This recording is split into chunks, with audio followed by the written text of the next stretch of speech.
Quelques mots sur l'extubation accidentelle en réanimation. La sonde d'intubation est le fil d'Ariane qui relie le patient à la vie. L'extubation, quand elle n'a pas été effectivement décidée médicalement, constitue un événement indésirable majeur pouvant entraîner des conséquences graves pour le patient allant jusqu'au décès de celui-ci. Pouvoir et savoir dépister les situations à haut potentiel d'extubation accidentelle et savoir agir si celle-ci survient fait partie de l'arsenal que nous avons à avoir à notre disposition pour prendre en charge en toute sécurité les patients en réanimation. Alors, quelles sont les situations à risque? En premier lieu, les situations de la vie quotidienne, à savoir la mobilisation des patients dans le lit, les nursings, le positionnement des patients en décubitus ventral, qui est une situation particulièrement à risque d'extubation. Dans ces cas-là, comment essayer de prévenir cet accident? En vérifiant la fixation de la sonde, il faut que le cordon soit fixé correctement. En essayant préférentiellement de tourner le patient du côté du respirateur, c'est là que la course des tuyaux est la moins grande. Et en faisant attention aux objets coupants, notamment lors du rasage. Le rasoir et le ballonnet de la sonde d'intubation font assez mauvais ménage. Une microfuite peut entraîner un dégonflement du ballonnet, pouvant avoir des conséquences assez pénibles pour la suite, mais on reviendra sur cette situation. Autre situation à risque, les transferts et transports de patients. Il va falloir translater le patient du lit sur le brancard, du brancard sur la table de scanner, etc. Donc ça fait partie des situations pendant lesquelles le risque d'extubation est particulièrement élevé. Du coup, encore une fois, il faut vérifier que la sonde d'intubation est fixée correctement. L'idéal, c'est d'avoir une personne qui se sente responsabilisée par rapport au positionnement de cette sonde d'intubation. Et puis, être vigilant, effectivement, pendant toutes les manœuvres. Autre situation à risque, les patients qui commencent à se réveiller, qui peuvent être confus, agités. Généralement, ils sont dérangés en premier lieu par ce tuyau qui les gêne, présent dans la trachée. Donc ils peuvent avoir envie de l'enlever par eux-mêmes. Donc la surveillance de ces patients-là doit bien évidemment être rapprochée. Il faut à nouveau vérifier le bon positionnement et la fixation de cette sonde d'intubation. Et c'est essayer dans la mesure du possible de laisser du mou avec les tuyaux du respirateur de façon à ce que, en tournant la tête, le patient ne s'extube pas accidentellement. Et puis discuter éventuellement avec le médecin de l'opportunité d'augmenter, voire même de mettre en place une sédation, ne serait-ce que transitoirement, pour pouvoir envisager plus sereinement la suite, et éventuellement, et c'est une prescription médicale, la mise en place de contention pour éviter tout accident. Donc, comment fait-on pour reconnaître que le patient s'est extubé?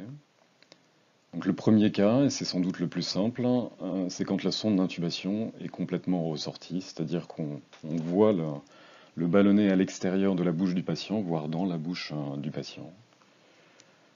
Si vous avez un capnographe, un appareillage qui permet de mesurer le CO2 expiré, dans ces cas-là, le chiffre et la courbe disparaissent complètement. C'est ce qu'on peut voir sur l'image qui est sur la droite, c'est la courbe qui est tout en bas, donc là il n'y a plus rien qui s'affiche. Et puis les machines sont là pour nous aider aussi, il y a un certain nombre d'alarmes qui peuvent retentir, toujours sur la photo de droite, on voit s'afficher déconnexion, les volumes ne correspondent plus à grand chose en fait. Ça doit nous mettre sur la piste du fait qu'il se passe quelque chose. Et puis, cas particulier, le ballonnet fuit ou a été sectionné, donc je reviens sur ce que j'ai dit tout à l'heure, attention au rasoir. Donc dans tous ces cas de figure, le plus important, dans un premier temps, est de prévenir ou de faire prévenir le médecin, parce qu'il y aura sans doute à intervenir, soit pour envisager la réintubation, soit éventuellement pour laisser le patient extuber, mais il faut absolument que le médecin soit prévenu que le patient vient d'être extubé accidentellement. En attendant l'arrivée du médecin, qu'est-ce que nous, paramédicaux, pouvons être amenés à faire pour pallier la situation? Eh bien, il y a deux possibilités en fait. Soit le patient a une ventilation spontanée, c'est-à-dire qu'il est en capacité de respirer tout seul. Dans ces cas-là, il faut l'installer en position demi-assise, si c'est possible, si son état rend la chose possible. Lui installer un masque à réserve avec un oxygène au débit maximum, donc généralement c'est 15 litres minute. Bien faire attention à ce que le ballon de ce masque à réserve soit gonflé correctement. Donc il faut brancher sur l'oxygène avant d'installer sur le patient. Et puis si jamais le patient était sédaté, mais qu'il a une respiration spontanée, qu'il est vigile, arrêter les sédations parce que ça devrait l'aider à respirer un peu mieux en attendant l'arrivée du médecin. Autre cas de figure, le patient est sédaté, donc il reçoit des médicaments pour le maintenir endormi, éventuellement curarisé, donc il est complètement myorelaxé et a perdu la complète capacité de respirer spontanément. Dans ces cas-là, pas tellement d'alternatives, il va falloir le ventiler au masque avec le ballon d'insufflation branché sur l'oxygène avec un débit maximum en attendant l'arrivée du docteur et probablement la réintubation derrière. Donc dans tous les cas de figure, il faut absolument rapprocher le chariot d'urgence et le chariot d'intubation difficile. Extubation peut signifier réintubation et parfois dans des conditions beaucoup plus compliquées qu'une intubation initiale. Le ballonnet, comme il n'a pas été dégonflé dans la plupart des cas, peut avoir occasionné des dégâts. Il peut y avoir un œdème laryngé. Le patient peut avoir éventuellement vomi, enfin ça peut être assez compliqué. Essayer de prévenir du monde en renfort. Il pourra y avoir besoin de bras supplémentaires pour pouvoir vous aider. Surveiller le patient de façon rapprochée. Alors s'il est vigile, surveiller qu'il continue à être vigile. S'il était endormi, la question ne se pose pas. Bien surveiller sa saturation et ses paramètres hémodynamiques, fréquence cardiaque et pression artérielle. Parce qu'une hypoxémie peut engendrer assez rapidement un arrêt cardiaque si elle n'est pas maîtrisée. Dans ces cas-là, on passe dans un autre registre. Et puis arrêter l'alimentation entérale si elle est en cours et éventuellement aspirer le contenu de l'estomac. Le risque d'inhalation est particulièrement important en fait. Donc on a parlé du cas particulier des fuites ou de la section de ballonnet. Donc là on part du principe que la sonde d'intubation est toujours en place dans la trachée. En cas de fuite, c'est un peu du bricolage, mais on peut tenter, en attendant l'arrivée du médecin, de regonfler le ballonnet, éventuellement essayer de le réparer en mettant un adhésif dessus si c'est possible.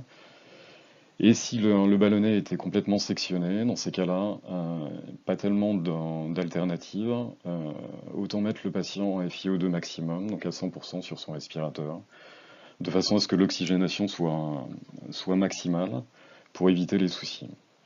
Et dans tous les cas, installer le patient en position demi-assise, là il y a un risque majeur d'inhalation, puisque le ballonnet étant soit dégonflé complètement, soit partiellement dégonflé, si le patient vient à vomir, une partie du contenu digestif peut passer directement dans les poumons, sans obstacle, sans barrière. Il faut arrêter l'alimentation entérale à nouveau et aspirer le contenu digestif. Il faut évidemment rapprocher le chariot d'urgence et le chariot d'intubation difficile.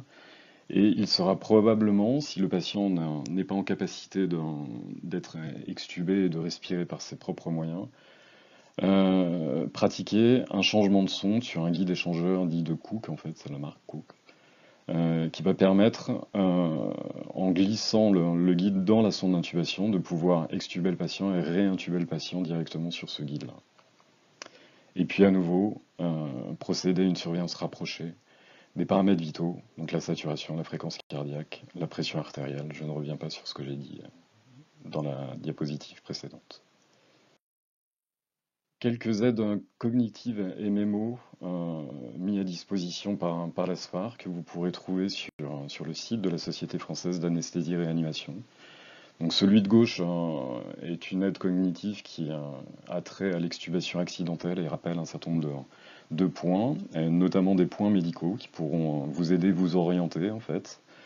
Et puis une fiche mémo à droite concernant l'intubation, puisque dans un certain nombre de cas de figure, parmi les choses qui ont été évoquées dans ce diaporama, il y aura au bout du compte réintubation du patient pour protéger ses voies aériennes supérieures et permettre une ventilation efficace.